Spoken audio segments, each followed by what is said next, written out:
strangers from all around Geelong. I'm going to tell you how football... Good morning and welcome back to the GDFL Netball Show. Split round this week, and so we've only got the three games. Girls, thoughts on the split round? First time that we've had it, so only 3 games this week, and then next week the teams that are playing this week will have next week off. Well, I think it's quite weird because we've actually got a bye this week, and I thought it was a bye for everyone, but obviously it's not. We had 3 games, so I might be able to get down to watch some of these games this week, which I'm hoping to. But yeah, it's nice to have that mid-week, like mid-season break, just to sort of rejuvenate and get your stuff back together and get going for the last end of the season, like last 9 rounds. Yeah. Does anyone know why we did the split round? I have heard, and I'm not sure if this is true, but the people who play in the interleague don't get a week off. They don't get a week off through the whole season because they have interleague during the other bye. Okay, right. And this is a chance for them to have a week off as well. Yep.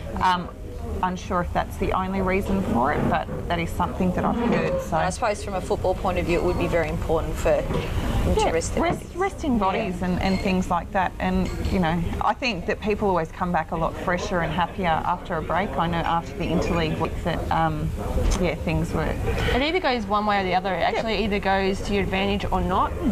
Sometimes having that 1 week off, you kind of get a bit slack and, you don't train as hard. And you're kind of trying to get back into that mojo of the gameplay again because you've had that whole week off. But I guess since everyone has it, it's going to be fair across the whole board. But it is sometimes hard to come back from that week off, I reckon. Yeah. All right, so we're going to have a look at the 3 games for this week, and Holly, you're going to be giving in Donna's choices here. Watch out, Donna. I might sure pick really good or really we bad. haven't brought up our tally from last week, so you've got a bit of catching up to do, Hol. Make sure you tip like Donna would tip. Like Donna would tip? Yeah. I'll try my hardest. So the tally is standing at the moment. We've got Amanda still out in front in 48. And then I'm sitting next on 44. And then Donna back on 35. Donna, I can only get you 3 points this week, so you're not going to be in the lead after this round, but we'll see if we can get you those 3 points, Donna. What do you reckon? Good luck. Anyway, so the first game we've got Thompson versus North Geelong. I'm going to go last, I reckon. No, you're going first. You're going to go first. Donna always goes first. Yeah. Donna, maybe that's why she's not winning. Look, I think I might tip. It's tough, isn't it? Now you're here, Holly, hey? Look, I think I might go for Thompson this week. Look, I think, I was just seeing who they played last week. Right. To check out the scores. I think I might go for Thompson. I think they're ready to have another win and try and get it back up there. A few more points on the board. I think they've got something to prove, and I think they're just going to probably come out blazing. There you go, Amanda. Well, I actually think this is the match of the round. This split round, and I'm going to pick North Geelong. We have I have found it hard to tip North Geelong. They seem to have some quite consistent performances, and then when I think they'll win, they'll lose. But I'm going to tip North Geelong this week over Thompson. But I'm not going to give any margins. I reckon it's going to be a really close game, this one. Again, Amanda, agree with you that it's going to be match of the round. Sorry, Donna. No, do you know what? I'm going to go for Thompson. I need to try and get a point back from Amanda, so I'm going to start tipping some of these close ones that could go either way. So yeah, that's me. I'm going to pick Thompson this week, and either Amanda will be out in front by an extra point. Amanda, I think you're going down by 1 point there. What do I win? We still haven't decided this yet. Right. You could get not to have Donna's smelly socks in the room. How's that? Fair enough. The next game, Bell Post Hill versus Anarchy. Just to let you know, Donna always chooses Anarchy. She always picks Anarchy. Yeah.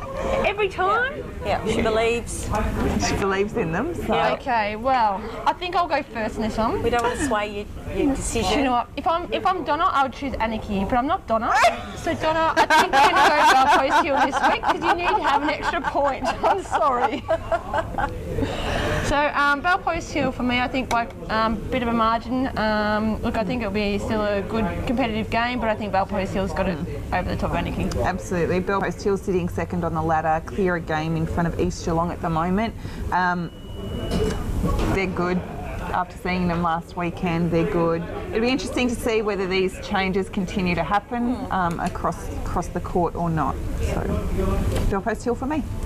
Bellpost Hill for me, and I know we've only got 3 games to talk about. So, you know, Judy Hewitt, she's doing a great job at it. Anna Keir, you know, B grades, had a lot of wins, and she seems to have settled in her, you know, a set 7 within that A grade side. Jude's still taking the court. She'll be working hard with those girls over a 2-year plan. So keep up the hard work, Judy, and I'll see you later on this afternoon. But yeah, Bellpost Hill just way too strong. I don't know if Maddie's trying to just explore options around her goaling. I know Jess Crow's been in the side and she is a B grade player, and she played 3 quarters against you last week. Fee, you know, I know whether he's trying different combos, I'm not sure, but yeah, I don't. Kim Martins was the tallest centre I've ever seen last week. Yes. Anyway, and the next game we've got Corio versus Inverleigh. Inverleigh sitting in 5th on the ladder against Corio, who... Just to let you know, Donna picks Corio every week too. Really? Yeah. Well, do you know what? I actually thought about this before you said that, and I think I was going to go with Inverleigh. Okay. I've just got this gut feeling. I'm not really sure what it is, Donna, but Inverleigh. Yeah, look, I'm going to go Inverleigh as well. I think they've got quite a strong team now, and I think they're starting to settle with those new girls that are in the team. Things are starting to work for them. And Corio, I know that we had a chat last week about them. They're still in that rebuilding phase, and I think that Inverleigh will be too strong.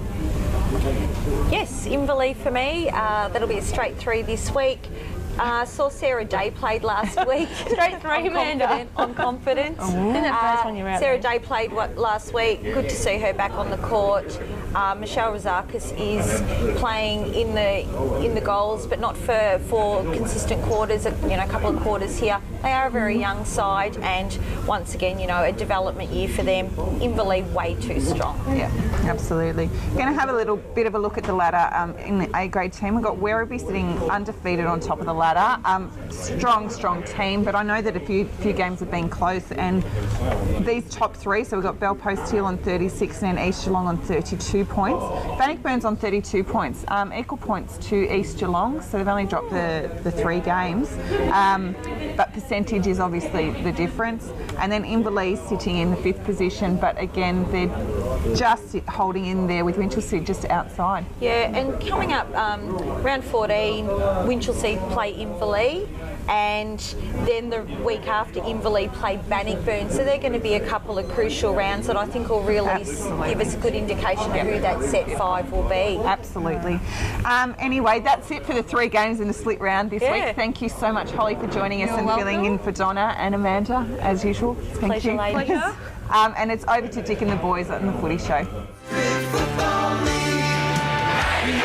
Raiders from all around Geelong. I'm here to tell you how football is.